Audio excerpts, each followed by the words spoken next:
Welcome to our YouTube channel Premiere Next.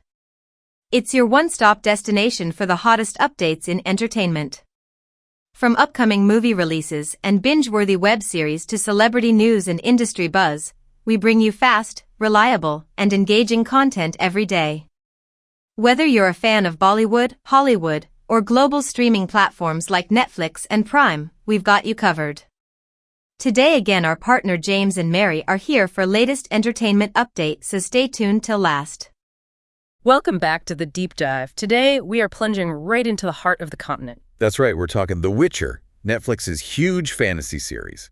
Season 4 is on the horizon. Exactly. We've gathered all the official news, plus some great insights, particularly from a Premiere Next piece that really connects the dots with Sapkowski's books and the show's lore. A good source, yeah. Helps piece things together. So our mission today, we want to unpack the really big changes, what we can expect plot-wise, and, why this season, the second to last one, feels so critical for everyone, really longtime fans and maybe newer viewers, too. It definitely feels like a turning point is coming. Absolutely. And mark your calendars. The global premiere date is set, October 30, 2025. All 8 episodes dropping at once. Binge watch ready. Okay, let's unpack this. The massive news, obviously, the elephant in the room, is Geralt. Liam Hemsworth is taking over from Henry Cavill. Huge news. Probably the biggest talking point around the show right now. It really is. I mean, it's a fundamental change for a main character. How are they handling that narratively? Well, look, the fan reaction has been intense. We'd all know that. Understatement, maybe. Perhaps. But the people running the show, they're stressing that they want to keep the core of what you love about Geralt. So the essence is meant to stay. But Hemsworth gets to make it his own, too. Yeah, exactly. They want him to bring his own interpretation to, Geralt's sort of gruffness, his moral compass.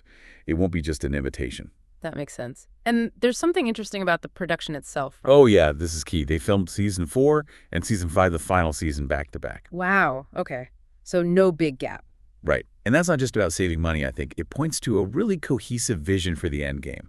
They want consistency, especially for these last 2 crucial chapters. That actually gives me more confidence knowing they planned the whole arc together like that. Ensures a smoother, maybe, narrative flow towards the end. You'd hope so. It's a big commitment. Suggests they're really focused on nailing the landing for the entire saga. High stakes. Definitely high stakes.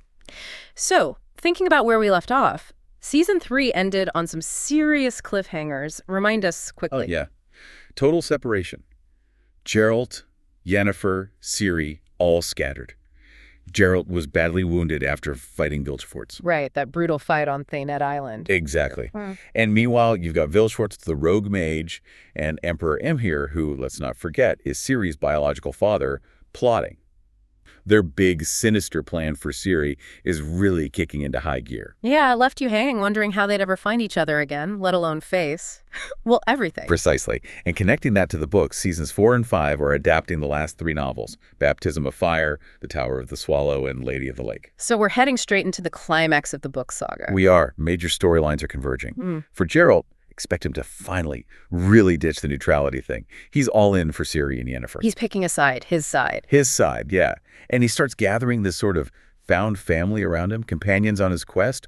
We know Jaskier will be there, of course. And Ciri. Her journey sounds like it takes a dark turn. Oh, significantly darker. It seems she might lose her powers, or maybe even give them up willingly for a time. She falls in with the Rats. The Rats. That infamous gang, right? Yep, a gritty street gang. And she takes on an alias Falca, trying to escape her destiny, that whole elder blood prophecy hanging over her.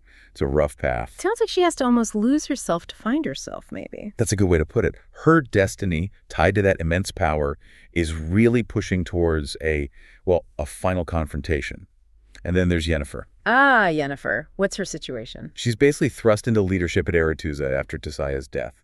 Big shoes to fill. Especially with the Brotherhood of Sorcerers shattered. Exactly. So he's facing huge decisions, moral, strategic, magical, all while the continent is basically tearing itself apart with war. It's a massive weight on her shoulders. Okay, so the core trio have intense arcs, but what about new faces? Casting news always gets people excited. And this season has some really exciting additions. Laurence Fishburne, Morpheus himself. Playing Regis, right? Tell us about him. He sounds intriguing. He really is. Regis is described as a barber surgeon, but he's much more than that. He's actually a higher vampire. Ancient, wise, incredibly powerful. Oh, vampire. Helping Geralt? Sort of, yes.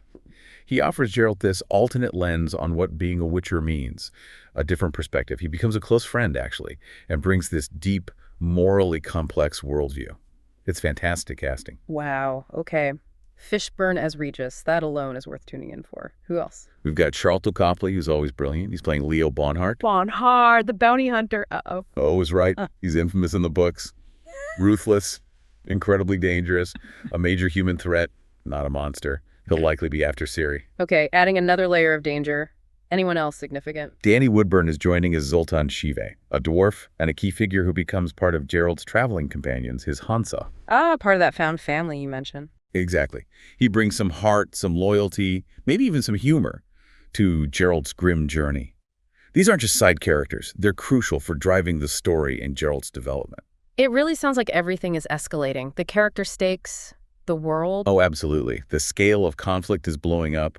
The war that's been simmering, it breaks out properly. Full-scale war across the continent. In Vilgefortz's endgame, we finally see it. That's the promise. His true motivations, the full extent of his conspiracy, it's all meant to come to light.